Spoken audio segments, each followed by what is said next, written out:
everyone, Sam here, otherwise known as FPL Pricey, and today we're going to have a look at the chip strategies that will benefit us from now until the end of the season, all revolving around blank game week 29, of course, and the permutations from the FA Cup results last night. Also, we're going to have a quick look at what that could mean for game week 34 and 37, although without confirmed fixtures, it will more be speculation at this point. So I don't really want to go too in detail, but for what it's worth, that will inform the chip strategies in this video just a little bit.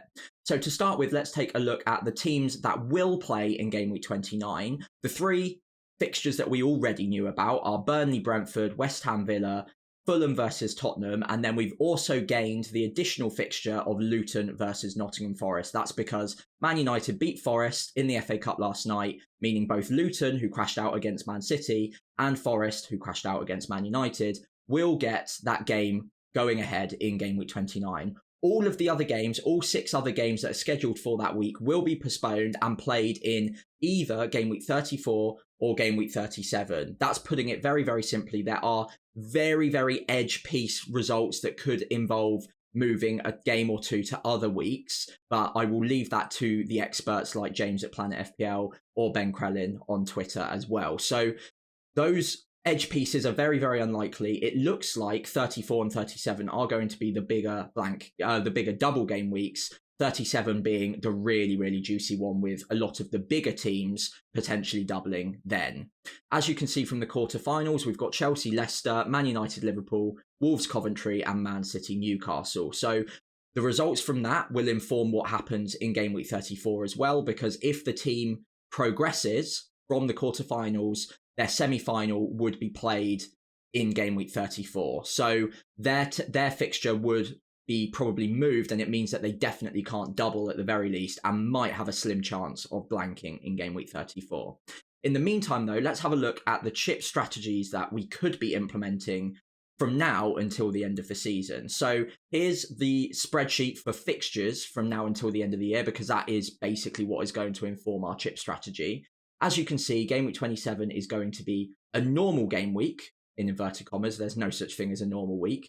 But in game week 28, we've got that double with Bournemouth and Luton both getting the double game week. Bournemouth especially have a really nice looking double there.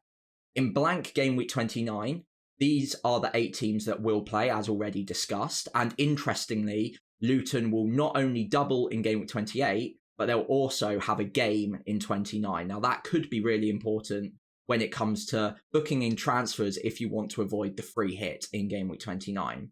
From then onwards, all the way through to 34, that will be the next big double game week, and it could also be a blank for some teams, as discussed already. And then game week 37 will be likely the big double game week. So the question is, what are we going to do from now to help navigate what is quite a tumultuous period in FPL from now until the end of the season, especially when taking into account the fact that we've all got chips left on the board to use?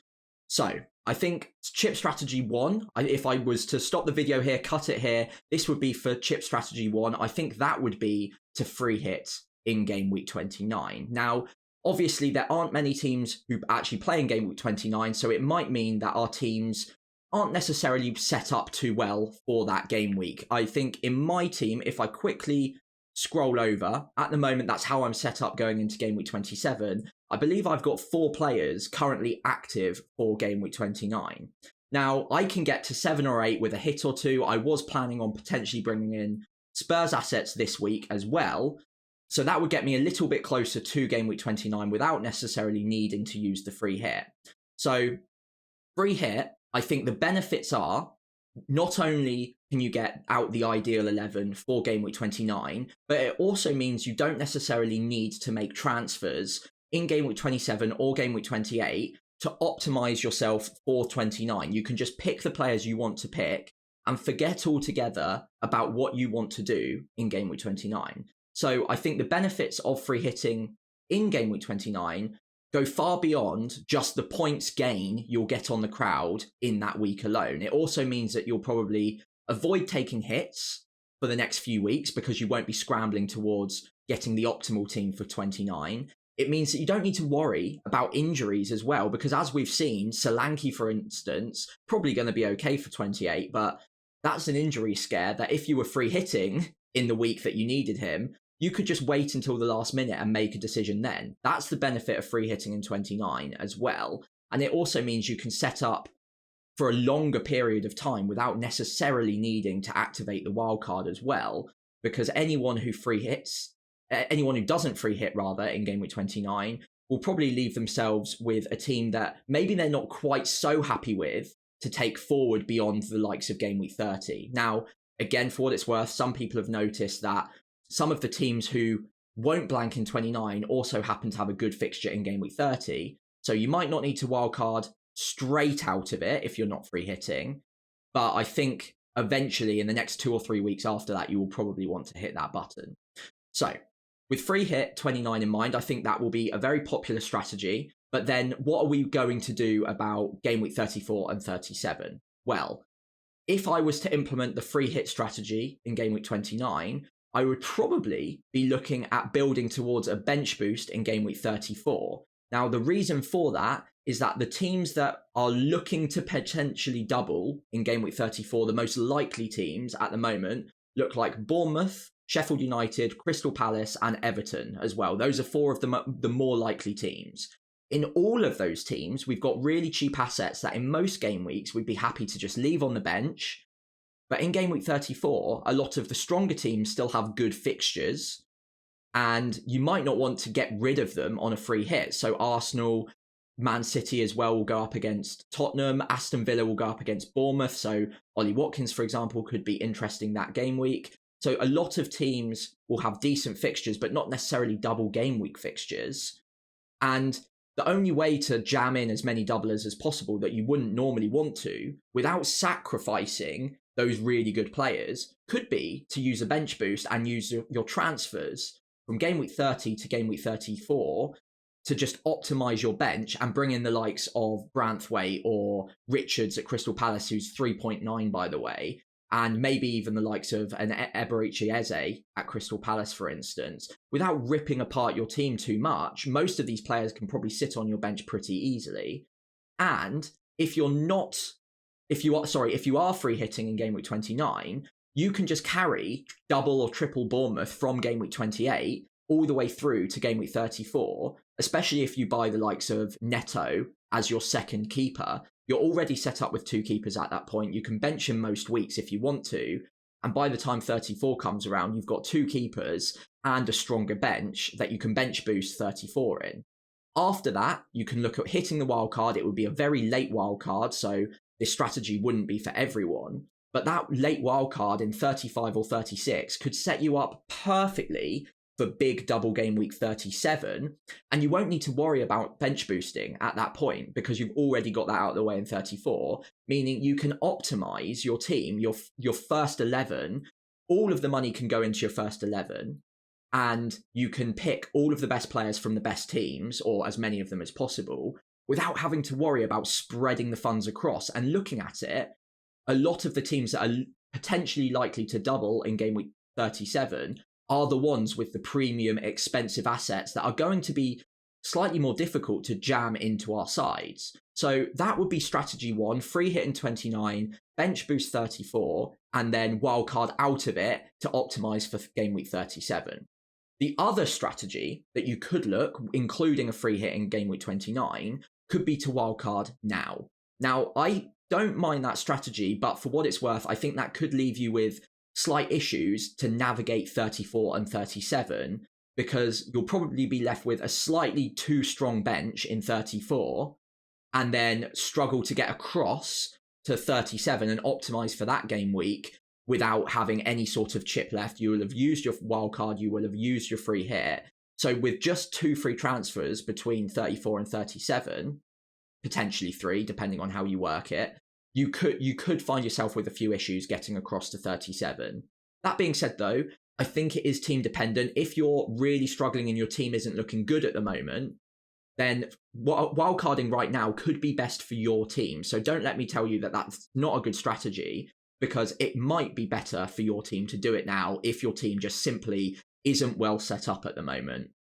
That could also mean that you can really pile into the likes of Bournemouth for game week 28 as well, where other people might only go for 1 or 2 of their assets. So the other key strategy I wanted to talk about today, the sort of the pivot point here, is not free hitting in game week 29. Now, what this strategy would mean is that the next 2 game weeks, we're probably looking at making free transfers and even taking hits to get across to what is a decent side in game week 29. It will, in most cases, probably not be a full 11, but you could cover off most of the important players to own in game week 29. So for example, Aston Villa, if you can cover off Ollie Watkins and one of the 2 midfielders, Douglas Luiz or Leon Bailey, that's probably okay.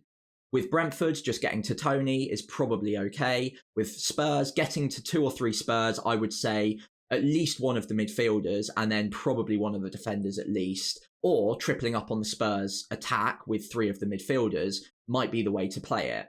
A lot of us will want to go in quite heavy on Luton as well. If they double in game week 28, which they do, then you can look at buying Alfie Doughty, maybe Kaminsky, maybe Morris up front, or maybe Adebayo as well. Any of those players could be tempting because not only does it give you an extra doubler in 28, but it also gives you that player in 29.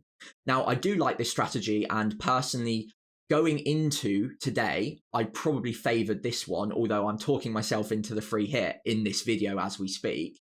But with that strategy, the benefit is you get to use the free hit at a later date in either 34 or 37, pick your poison there, and you can wildcard out of the team in game week 29 that maybe you're not too happy with because, let's face it, it's probably going to include a few of the players that normally you wouldn't really want in your side.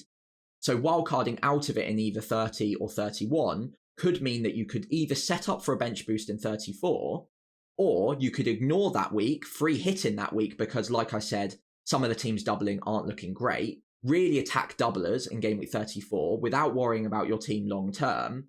And then in game week 37, you've got the big game week where you might want to bench boost. Now, as I discussed, the bigger teams are probably more likely to double in game week 37, which means a bench boost might be a bit more difficult because your funds aren't going to be as easy to spread around your 15 rather than just your 11.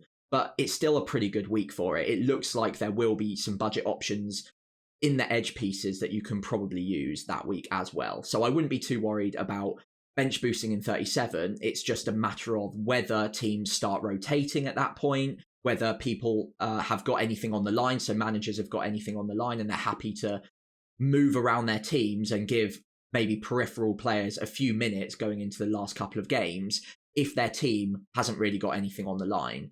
But given the title race that we're currently in at the moment, I think it's quite likely that going into 37, so that would be 3 games to go for quite a lot of the teams, it's pretty unlikely that everything's going to be decided. I think the relegation battle will probably still be open.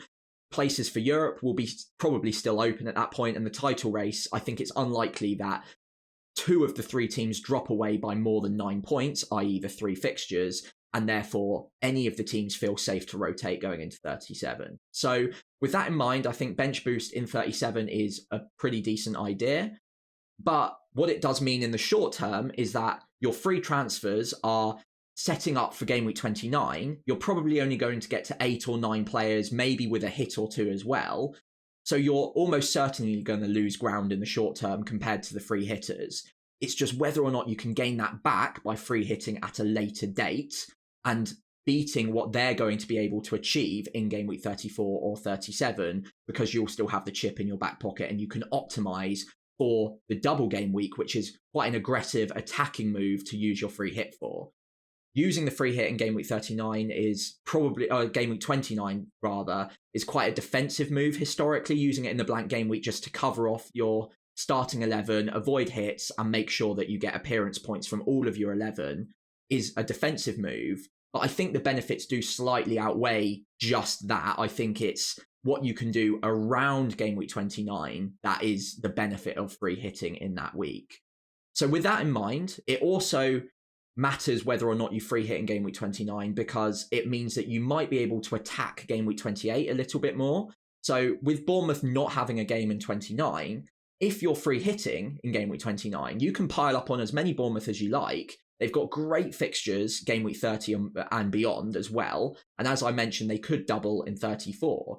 So you can go really aggressive, attack game week 28's double with Bournemouth players, not so much Luton, but maybe getting 1 or 2 is fine. And then afterwards, you're still pretty happy to own the likes of Solanke, maybe Neto in goal or Senesi in defence. Bench a couple of them most weeks, but they've got good fixtures. If you need to play them, you can play them. And importantly, they might have the double later on as well. So people who don't free hit in game week 29 might only be able to get to 3, maybe 4 doublers at a push in game week 28. But even in doing so, they're probably committing to taking an extra hit the following week to get to 8 or 9 players in game week 29. And at that point, there's no guarantee they will even be able to get to all of the most important players to own that week either. So I think that's where the two strategies diverge. I think I'm not really sure which one I prefer at the moment. Going into the video, I think I probably preferred not free hitting in 29. Although just saying it all out loud, mind mapping it right now, I think I'm maybe slightly pivoting across to free hitting in game week 29, not having to worry about taking as many hits in the build-up and getting to a full 11, rather than having to struggle my way from 4 players, which, again, if I remind you of my side at the moment, looking like I've only got 4, and one of those is Charlie Taylor, by the way, as well, so not ideal. And then moving across from 4 to 7 or 8 with a hit or 2 also is hoping that none of these players get injured. And that obviously is going to be potentially problematic, as we've seen. That can happen in any single game week. So it kind of just removes the stress of the next few weeks, and I can attack 28, I can attack 34 without really having to worry about it. So with that in mind, hopefully you've enjoyed this little ramble on what's going on with chip strategy over the next few weeks. Let me know in the comments below which chip strategy you're currently on and how many players you're aiming at having in game week 29 if you're not free hitting. If you're free hitting, then obviously you're aiming for 11. If you're not, let me know how many players you think you're going to be able to get to, and if there are any major holes in your team in game week 29 that you wish you could get to, but maybe you just can't quite get there. In the meantime, though, I hope you've enjoyed the video. Leave a like and subscribe to the channel. If you did, that would be fantastic and really appreciated. And in the meantime, I will see you tomorrow as we take a look at my final team selection ahead of game week 27.